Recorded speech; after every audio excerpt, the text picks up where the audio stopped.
नमस्कार, नई परख पर आपका स्वागत है। आज के राष्ट्रीय मुद्दा कार्यक्रम में हम महाराष्ट्र की गतिविधियों पर बातचीत करेंगे। अब सर जो आज महाराष्ट्र की गतिविधि हुई जिसमें ऐसा लगा कि अजीत पवार के पास ज़्यादा विधायक हैं और शरद पवार के पास कम विधायक हैं। तो उसको आप कैसे देखते हैं? क्या शरद पवार की राजनीतिक पारी अब खत्म हो रही है? देखिए, ये तो पहले से तय था कि अजित पवार ने ज़्यादा विधायक तोड़ दिए हैं और शरद पवार के पास कम विधायक ही रहने वाले थे और ये भी पहले से तय था कि अजित पवार और भारतीय जनता पार्टी की इस मिली-जुली कार्रवाई से शरद पवार को बहुत बड़ा राजनीतिक नुकसान हुआ है और जब ये विधायकों की संख्या के रूप में भी साबित हो गया है। लेकिन मैं समझता हूँ कि इस राजनीतिक नुकसान से भी बड़ा एक राजनीतिक नुकसान हुआ है, उसकी तरफ हम लोगों को निगाह डालनी चाहिए। और वो नुकसान ये है कि भारतीय जनता पार्टी के खिलाफ जो एक राजनीतिक बड़ा गठजोड़ था, इसका नाम था महाविकास अघाड़ी। वो राजनीतिक गठजोड़ बहुत कमजोर हो गया है। उस राजनीतिक गठजोड़ को कमजोर करने के लिए भारतीय जनता पार्टी ने एक-एक नहीं बल्कि 2 दांव खेले। उस गठजोड़ में 3 पार्टियां थी, कांग्रेस, राष्ट्रवादी कांग्रेस और शिवसेना। उस गठजोड़ की 2 पार्टियां भारतीय जनता पार्टी अब तक तोड़ चुकी है। 2 पार्टियों में स्प्लिट कर दिया है। केवल कांग्रेस ही है जिसमें अभी तक स्प्लिट नहीं हुआ है। बाकी राष्ट्रवादी कांग्रेस में भी बहुत बड़ा विभाजन हो गया है और शिवसेना में तो पहले ही बहुत बड़ा विभाजन हो गया था। तो इससे आप अंदाजा लगा सकते हैं कि महाराष्ट्र, जहां पर उत्तर प्रदेश के बाद सबसे ज्यादा संसद की सीटें हैं 48, वहां पर भाजपा ने अपनी जो विरोधी शक्तियां थी, उन विरोधी शक्तियों में से 2 को 3 बड़ी विरोधी शक्तियों में से 2 को कमजोर कर दिया है। मैं ये तो नहीं कहूंगा कि उनकी ताकत आधी रह गई है, लेकिन मैं ये जरूर मानता हूं कि कम से कम उनकी ताकत 40-40% कम हो गई है और इसका लाभ भारतीय जनता पार्टी को राज्य विधानसभा के चुनाव में भी मिलेगा और लोकसभा के चुनाव में भी मिलेगा। एक जो बेचैनी दिख रही है शिंदे गुट वाले जो ये वाली जो शिवसेना है, खबर आई कि वहाँ के कई विधायक और मंत्री कह रहे हैं कि ये हमारे लिए मौके को कम करने जैसा है। तो क्या ये महाराष्ट्र की राजनीति में एक नए खेल की तरफ आगे ले जाएगा? देखिए, इस प्रकार के बहुत से विश्लेषण हो रहे हैं और आज मैंने सुब्रमण्यम स्वामी का एक ट्वीट भी देखा, जिसमें सुब्रमण्यम स्वामी कुछ खबर सी देते हुए दिखाई पड़ रहे हैं कि अब शिंदे गुट के उन लोगों को जिनको कि मंत्री पद नहीं प्राप्त हुआ है, जिन्हें कहीं न कहीं सत्ता का टुकड़ा नहीं मिला है, वो दोबारा उद्धव ठाकरे के पास चले जाएँगे। लेकिन देखिए, ये सब तो विश्लेषण के लिए ये बातें ठीक हैं। लेकिन इस ऐसा होना थोड़ा मुश्किल मुझे दिखाई पड़ता है, क्योंकि राजनीति बहुत तेजी के साथ बदल रही है और उस बदलती हुई राजनीति में लोगों को ये भी दिख रहा है कि कौन-सी पार्टी मुतवातिर मजबूत होती चली जा रही है और कौन-कौन सी पार्टियां लगातार कमजोर होती चली जा रही हैं।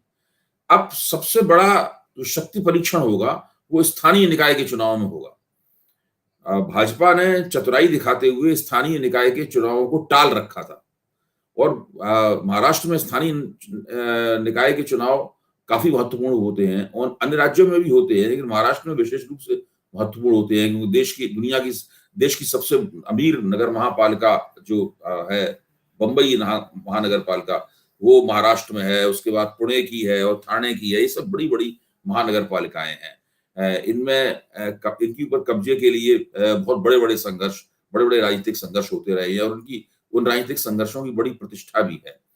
तो अभी तक भाजपा को ये यकीन नहीं था कि वह केवल एकनाथ शिंदे के गुट की मदद से एक स्थानीय निकाय के चुनावों में अपना सिक्का जमा पाएगी।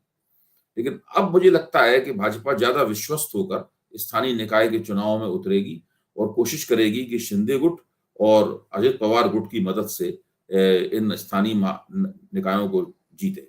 हम लोगों को महाराष्ट्र की राजनीति की समीक्षा करते हुए यह बात कभी नहीं भूलनी चाहिए कि भारतीय जनता पार्टी एक जमाने में तीसरे या चौथे नंबर की पार्टी हुआ करती थी और वो बाला साहब ठाकरे और शिवसेना की पिछलग्गू पार्टी थी।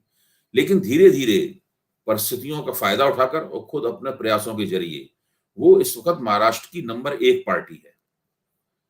विधानसभा चुनाव में भले ही वो पूर्ण बहुमत अपनी दम पे न जीत पाई हो, लेकिन उसको सबसे ज्यादा सीटें प्राप्त होती हैं। अगर एक ऐसी पार्टी प्रणाली में, एक ऐसे पार्टी सिस्टम में जो छोटे छोटे टुकड़ों में बटा हुआ है, अगर उसने कुछ टुकड़े या कुछ टुकड़ों के टुकड़े अपने साथ जोड़ दिए हैं, तो उसको तो यही माना जाएगा कि वो लाभ में है। एक चीज़ ये भी कही जा रही है, खासतौर पे राज ठाकरे ने इस पर कहा, कई पत्रकार भी कहते हैं कि ये सारा खेल शरद पवार का ही रचाया हुआ है। तो क्या ये शरद पवार को थोड़ा बड़ा देखने की प्रवृत्ति है या सच में ऐसा हो सकता है? देखिए, ये बात बहुत लोग कह रहे हैं और ये बात इसलिए कह रहे हैं कि 2019 में जो हुआ था, उसमें कहीं न कहीं शरद पवार ने घुमा-फिरा के ये बात मान ली थी कि वो जो पूरा पूरा दांव-पेच हुआ था, उस दांव-पेच में वो दांव-पेच में उनकी भी एक भूमिका थी। लेकिन इस बार मुझे ऐसा नहीं लग रहा है, क्योंकि इस बार अगर शरद पवार ये खेल रचाएँगे, तो उसमें हमें देखना पड़ेगा फ़ायदा उन्हें कहाँ हो रहा है। कोई आदमी कोई राजनीतिक कदम उठाता है, तो उसका मोटिव फ़ोर्स, उसकी चालक शक्ति क्या है? क्यों वो काम करेगा? तो इसमें यहाँ पर नहीं दिखाई पड़ रहा है।